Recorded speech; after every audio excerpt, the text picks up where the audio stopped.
I've been meaning to say these words that I'm about to say for a very, very long time. I'm sitting in Maruti Suzuki's first ever electric vehicle. Oof, it's not a concept anymore, it's reality. It's about to be launched very, very soon. It's been, 41 years, 1 month, and about a week since the time this video originally goes live, that Maruti first launched the 800.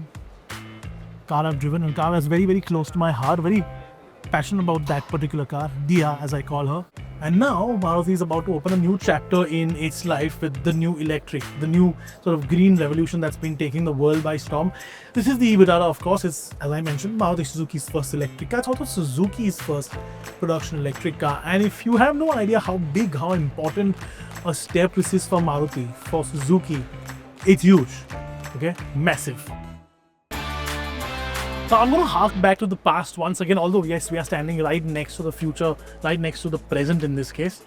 But trust me when I say this, my monologue that I'm about to give you, single take, has a purpose, has an ending, and has a reason why I'm saying it, okay? In 1983, when Maruti first launched the car in India, the SS80, the Fronty, the Dinky, whatever you want to call it, various names, it not only put Maruti Suzuki into Indian people's minds, but it also did one thing that was really, really important. It democratized mobility for people. A lot of people who've never driven a car before, or who didn't want to drive a car because they thought it was too cumbersome because of the sort of column shifters or whatever, bought this. And they bought it because of many reasons. It was easy to drive, so a lot of women started driving, a lot of old people started driving. It had a floor shift gearbox, which was easy to use. And the damn thing started every morning, which some older cars did not at that time. And that democratizing of mobility is not something Maruti did just with the 800. They've done it over and over and over again. Let me give you a few examples. They sort of made van life, or vans generally, democratized with the Omni in 1984, second big hit immediately after the 800. Then they made the same thing with recreational vehicles, the Gypsy in 1985, but not as much as the van and the 800 before it. The real democratization of fun stuff came with the Esteem and the Zen, 93, both of them. And I still remember the first time I saw the Zen.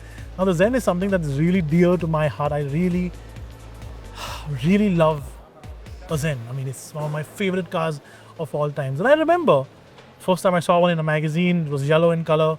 And then my uncle bought one a few weeks later. It was just insane. And then later, they've done this with CNG.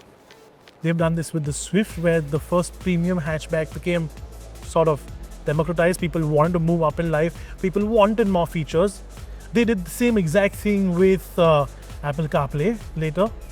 But the big one, of course, they did was with AMTs. They democratized automatics. And then, not too long ago, they democratized hybrids with the VITARA. And now, they're going to democratize EVs. Because if anybody can, Maruti can. It is because the first thing people ask about when you talk about EVs is charging infrastructure. Maruti has been around for 41 years, actually more than 41 years. And they've got like some 5,000 touch points in India, right? That is collectively more than everybody else in the country, period. Which means you'll never be too far away from a Maruti Suzuki charging point. Now, this one's 60 kilowatts, which means it's a quick charger. And that's always nice because quick charging your car while you wait, read a text, mail, Facebook, Instagram, and charge your car 20%, 10% to 80% quickly under an hour. That's always a great thing to do. But again, democratization means everybody needs to have access to it. And the fact that Maruti will have charging infrastructure at every single service center, showroom, and more around the country. Do you remember that ad? Those two people in a gypsy in the Himalayas? And they come up to a little kid and they ask if there's a restaurant around them. They say no.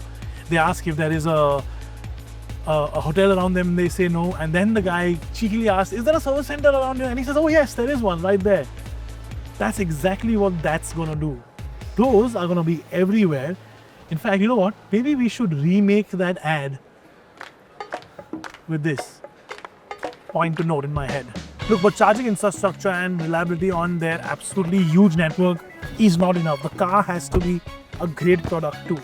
And the interior of a car actually matters more to some people than the exterior does. Although, listen, who doesn't want a good looking car?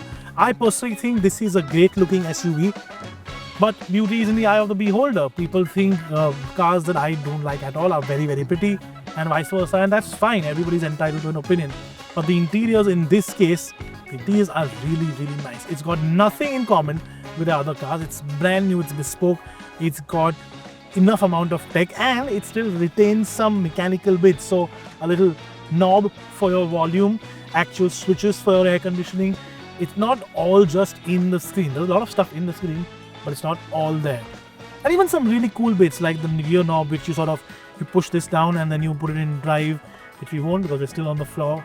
But it's just nice and thoughtful. It's nice and sort of well defined everywhere. Also, the interior quality on the seats, for example, is excellent. It's one of the best in the category. Cloth in the middle right here, which is more breathable, perforated leather, and then this nice sort of tan leather on the outside. Overall, this is just a really nice place to be, and that's important because look, at the end of the day, if you have a vehicle which people are waiting for, remember the original question, worth the wait, and make them wait in this.